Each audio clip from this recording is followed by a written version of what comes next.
మరి ఎవరి స్ట్రాటజీ ప్రకారం పవన్ కళ్యాణ్ గారు తెలంగాణ ఆవిర్భావ దినోత్సవం నాడు నవనిర్మాణం అని చెప్పి వాళ్ళ పార్టీ ఆధ్వర్యంలో ఒక సభ పెట్టారో తెలియదు కానీ దీని మీద తెలంగాణ సమాజం నుండి ఇంతకుముందు చూసాం పొన్నం ప్రభాకర్ గారు మంత్రి గారు ఎంత తీవ్రమైన పదాలతో విరుచుకుపడ్డారు. అలా వాళ్ళే కాకుండా తెలంగాణ ఇంటెలెక్చువల్స్ నుంచి కూడా మరీ ముఖ్యంగా కొందరు ప్రొఫెసర్ల దగ్గర నుండి చివరికి ఘంటా చక్రపాణి గారు కూడా తెలంగాణ పబ్లిక్ సర్వీస్ కమిషన్ మాజీ చైర్మన్ అండ్ అంబేద్కర్ యూనివర్సిటీకి వైస్ ఛాన్సలర్ కూడా అయినటువంటి ఘంటా చక్రపాణి గారు కూడా పవన్ కళ్యాణ్ గారి ఈ నిర్ణయం మీద ఆయన చాలా తీవ్ర అబ్జెక్షన్ చేశారు. అసలు ఆయన ఇక్కడ అలో చేయొద్దు అన్నారు. తెలంగాణ మీద ద్వేషాన్ని నింపుకొని ఇక్కడికి వచ్చి ఏదో సభలు పెట్టారు అంటే దాని వెనకలేవో కుట్రలు ఉంటాయి కాబట్టి అలో చేయకండి అన్నారు. తెలంగాణ పునర్నిర్మాణం కోసం ఇక్కడే బలమైన ముఖ్యమంత్రి, సమర్థవంతమైన ప్రభుత్వం, అనేక రాజకీయ పార్టీలు ఉన్నాయని, వాటి సహకారంతోనే అభివృద్ధి సాధ్యమని, ఆంధ్రప్రదేశ్ ఉప ముఖ్యమంత్రిగా ఉన్న పవన్కు తెలంగాణ వ్యవహారాల్లో జోక్యం చేసుకోవడం ఏం అవసరం వచ్చింది అని హీరో అనిపించుకోవాలని చెప్పి తాపత్రయపడుతూ ఉన్నట్టున్నాడు.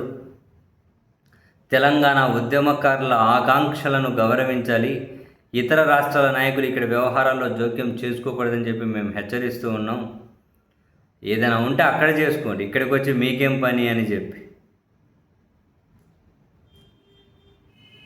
తెలంగాణ ఏర్పాటుకు వ్యతిరేకంగా ఉపవాసం చేసిన వ్యక్తి ఇప్పుడు నవనిర్మాణం అని మాట్లాడడం సరికాదని, దీని వెనకల ఏదో ప్లాన్స్ ఉన్నాయి అని, ఈయన పెట్టే కార్యక్రమం వల్ల తెలంగాణలో శాంతి భద్రతల సమస్యలు తలెత్తే అవకాశం ఉంది అని, అలాంటి పరిస్థితి రాకూడదు అంటే ముఖ్యమంత్రి రేవంత్ రెడ్డి దీనిని అనుమతించవద్దు అని Ghanta Chakrapani garu, Ambedkar open university vice chancellor, తాను కూడా ఏకంగా ట్వీట్ చేసే వరకు పరిస్థితి వచ్చింది. తెలంగాణ ప్రజల భావోద్వేగాలను గౌరవించాలని, ఇలాంటి అనవసరమైన చర్యలు రాజకీయ స్థిరత్వానికి ఉపయోగపడవు అని చెప్పి అయితే ఆయన హితవు చెప్పారు. చాలా జోరుగానే చర్చ జరుగుతుంది. పవన్ కళ్యాణ్ గారు అక్కడ ఏదో సభ పెట్టాలనుకున్న దాని మీద ఎందుకో ఈయన అనూహ్యంగా ఏం ప్లాన్ ఉందో తెలియదు. సరే, ఆంధ్రప్రదేశ్ అనుకుంటే అది ఏం మాట్లాడినా ఆయన పీకలు పిసుకుతామన్నా, గొంతు మీద కాలేసి తొక్కుతామన్నా, చెప్పుతో కొడతామన్నా, నా కొడకల్లారా అన్న హాకీ బ్యాట్లతో కొట్టుకుందామన్నా, ఇక్కడైతే ఆయన రాజకీయ ప్రత్యర్థులు ఏం నష్టం జరుగుతుందనో పాపం ఆయన విషయంలో చూసి ఉన్నట్లు ఉంటారు. దానికి ఆయన నన్ను టార్గెట్ చేశారు, నన్ను తిడతారని చెప్పుకుంటూ ఉంటారు. అసలు తిట్టడం ఏంటో ఇప్పుడు తెలంగాణ సమాజం ఆయన ఉదిపెడుతూ ఉంది. తెలంగాణ వాళ్ళు ఎక్కడ ఎవరిని కేర్ చేసే పరిస్థితి ఉండదు.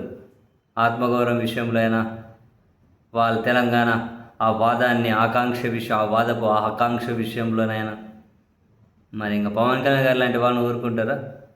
ఇంతకుముందు కించపరిచావు కదా, సమాధానం చెప్పు అంటూ ఉన్నారు అందరూ.